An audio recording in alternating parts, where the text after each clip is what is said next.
ફરજ પર લાંબા સમયથી ગેરહાજર શિક્ષકોની મુશ્કેલીમાં વધારો થયો।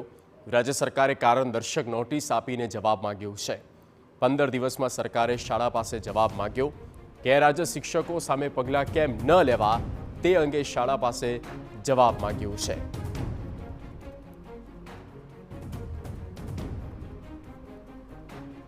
રાજ્યભરની શાળાઓ રામ ભરોસે છે। છેલ્લા 2 વર્ષમાં 3 માસ કરતાં વધુ ગેરહાજર કુલ 151 શિક્ષકો છે। 60 શિક્ષકો વિદેશ પ્રવાસ પર જતા રહ્યા તો 70 શિક્ષકો બિનઅધિકૃત રીતે ગેરહાજર હોવાનું સામે આવ્યું। રાજ્યના 18 શિક્ષકો માંદગીના કારણે ગેરહાજર છે। 3 શિક્ષકો પર પોલીસ કેસ હોવાના કારણે ગેરહાજર છે। રાજ્યમાં સૌથી વધુ કચ્છ જિલ્લામાં 16 ગેરહાજર શિક્ષકો, પાટનગરમાં 15 ગેરહાજર શિક્ષકો હોવાનું સામે આવ્યું છે।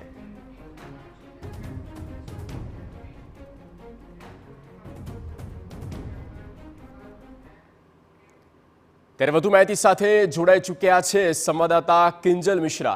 કિંજલ, જે શિક્ષકો ફરજ પર ઘણા સમયથી હાજર નથી થયા કોઈકના કોઈ કારણોસર, તેને લઈને શિક્ષણ વિભાગ અને જવાબદાર વિભાગ હવે કઈ રીતે આગળ કામગીરી કરશે?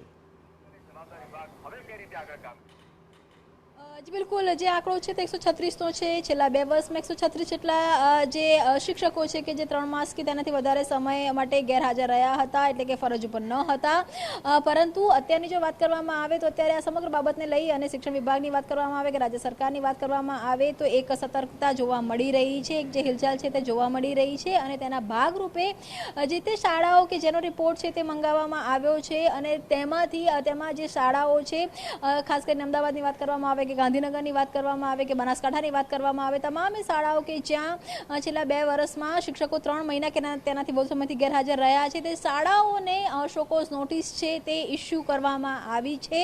અને આ શાળાઓ પાસે સવાલ પૂછવામાં આવ્યા છે કે આખરે આ જે શિક્ષકો છે, આ શિક્ષકો સામે કાર્યવાહી છે તે કેમ ન કરવી જોઈએ। જે નિયમની વાત કરવામાં આવે તો નિયમ પ્રમાણે શોકોઝ નોટિસનો જવાબ છે તે જે તે શાળાઓએ નજીકના DDOમાં આપવાનો હોય છે। જે પણ શિક્ષણ અધિકારી હોય છે, શિક્ષણ અધિકારીની ઓફિસમાં જવાબ આપવાનો હોય છે।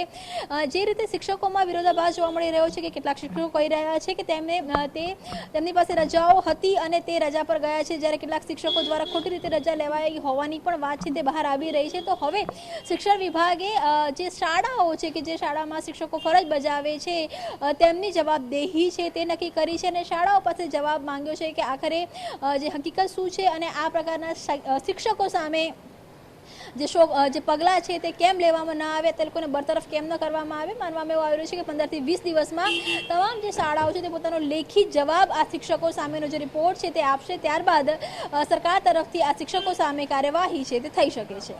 ઓકે કિંજલ, આભાર આ તમામ માહિતી આપવા બદલ। તો આખરે રિપોર્ટ જે છે તેની રાહ જોવાઈ રહી છે અને ત્યાર પછી યોગ્ય જે કાર્યવાહી થવી જોઈએ શિક્ષાત્મક, તે તમામ કાર્યવાહી કરવાના મૂડમાં શિક્ષણ વિભાગ।